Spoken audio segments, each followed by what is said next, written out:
এই জুলাই জাতীয় সনদ 2025 স্বাক্ষর অনুষ্ঠানে আপনাদের সবাইকে স্বাগতম। আজকের এই দিন বাংলাদেশের ইতিহাসের একটি অভূতপূর্ব এবং অনন্য সময়।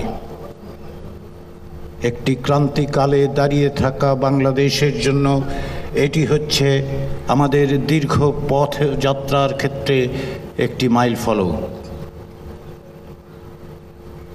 1971 সালে মহান মুক্তিযুদ্ধের মধ্য দিয়ে লক্ষ মানুষের আত্মদানের মধ্য দিয়ে সাম্য, মানবিক মর্যাদা এবং সামাজিক ন্যায় বিচারের আদর্শকে ধারণ করে যে রাষ্ট্র গঠনের প্রচেষ্টা শুরু হয়েছিল,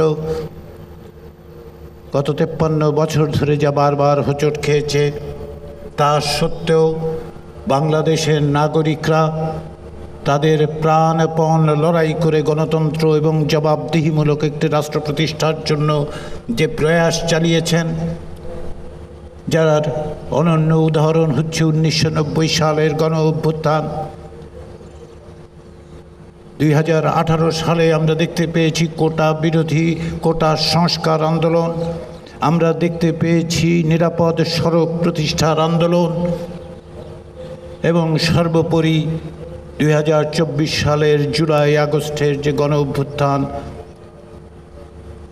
সেই চেষ্টা, সেই সাহস, সেই ধারাবাহিকতাই আজকে আমরা এই জুলাই জাতীয় সনদ স্বাক্ষর করতে যাচ্ছি। আমাদের যে স্বপ্ন, বাংলাদেশের মানুষের যে আকাঙ্ক্ষা, তাকে ধারণ করে তাকে অগ্রসর করে নিয়ে যাওয়ার জন্য, সকলের জন্য একটি বৈষম্যহীন রাষ্ট্র প্রতিষ্ঠার যে চেষ্টা, তাতে একটি দিক নির্দেশনা দেওয়ার জন্যই বাংলাদেশের রাজনৈতিক দলগুলো প্রায় 1 বছর ধরে পারস্পরিক আলাপ আলোচনার মধ্য দিয়ে এই জাতীয় সনদে উপনীত হয়েছেন। সকলের আন্তরিকতা, সকলের প্রচেষ্টা, প্রত্যেকটি পদে পদে তাদের অংশগ্রহণের জন্য আমি বাংলাদেশের রাজনৈতিক দলগুলোর প্রতি কমিশনের পক্ষ থেকে জানাই আন্তরিক কৃতজ্ঞতা। কিন্তু কেবলমাত্র কমিশন নয়, কেবলমাত্র রাজনৈতিক দল নয়, বাংলাদেশের বিভিন্ন সমাজের বিভিন্ন অংশের মানুষ এই প্রক্রিয়ার সঙ্গে অংশগ্রহণ করেছেন।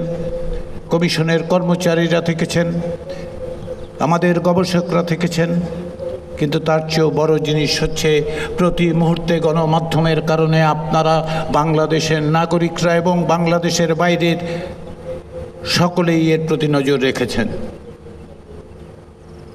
এই জাতীয় সনদ কেবলমাত্র রাজনৈতিক দলগুলোর মধ্যে সম্পাদিত চুক্তি নয়, এ হচ্ছে নাগরিকের সঙ্গে রাজনৈতিক দলগুলোর এবং রাষ্ট্রের একটি সামাজিক চুক্তি।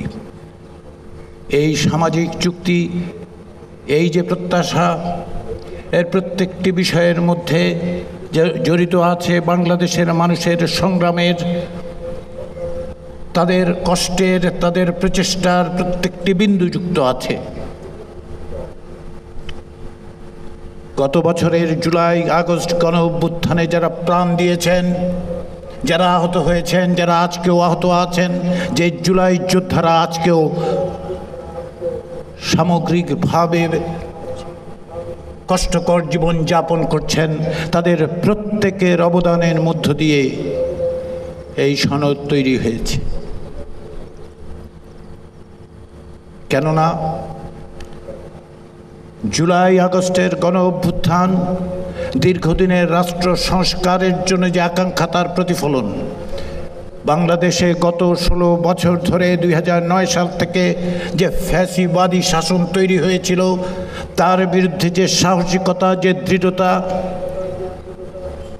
বাংলাদেশের নাগরিকরা দেখিয়েছেন, বৈষম্য বিরোধী ছাত্র আন্দোলনের মধ্য দিয়ে যা সূচনা, যা এক দফা দাবিতে পরিণত হয়েছিল এবং শেষ পর্যন্ত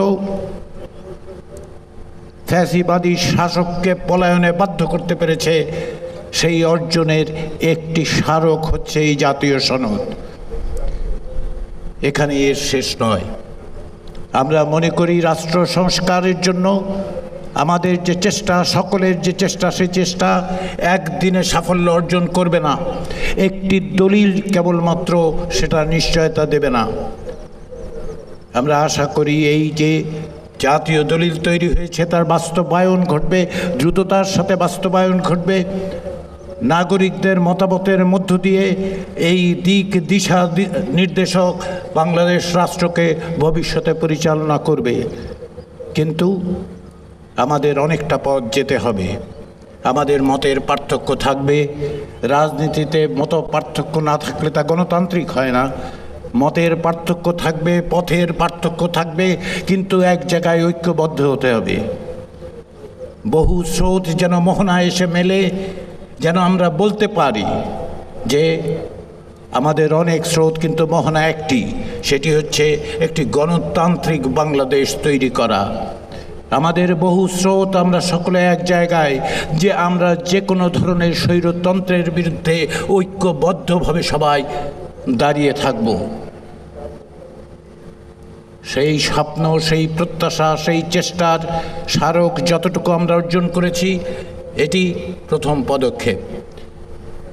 যে ধারাবাহিকতা, তার একটি মোড় ফেরানো মুহূর্ত মাত্র। আমাদের অনেকটা পথ যেতে হবে। এই অগ্রসরমানতায় নাগরিক হিসেবে বাংলাদেশের মানুষদের প্রত্যেকের ভূমিকা রয়েছে। রাজনৈতিক দলগুলো সেই মত পথ পার্থক্য সত্ত্বেও তারা এগিয়ে নিয়ে যাবেন। সেই দিক থেকে আজকের এই জাতীয় সনদ স্বাক্ষরের এই অনুষ্ঠান ঐতিহাসিক। আমরা যে দীর্ঘ পথ 1971 সালের মুক্তিযুদ্ধ পরবর্তী সময়ের সূচনা হয়েছে, তারই একটি পর্যায়ে এটি। আমাদের অগ্রসর হওয়ার ক্ষেত্রে যে দিক নির্দেশনা, যে পথ নির্দেশ আমরা পাই, তাকে অগ্রসর করে নিয়ে গিয়েই আমরা একটি রাষ্ট্র প্রতিষ্ঠা করতে পারব যা সাম্য, মানবিক মর্যাদা এবং সামাজিক ন্যায় বিচারকে প্রতিষ্ঠা করে। সেই প্রচেষ্টায় আমরা সকলে এক, আমরা সকলেই ঐক্যবদ্ধ। কেননা সেখানে আমি, আপনি, তুমি, সে, এইভাবে আমরা বিভক্ত নই। আমরা সকলে এক। সেই প্রচেষ্টা, সেই সংগ্রাম, সেই প্রয়াস, সেই পথযাত্রা অব্যাহত থাকবে। সেই প্রত্যাশা জাতীয় ঐক্যমত্য কমিশনের, সেই প্রত্যাশা আমাদের সকলের। সেই অগ্রযাত্রায় আপনাদের অংশীদারিত্বের প্রত্যাশা করে আবারও জাতীয় ঐক্যমত্য কমিশনের পক্ষ থেকে সকলকে আন্তরিক ধন্যবাদ।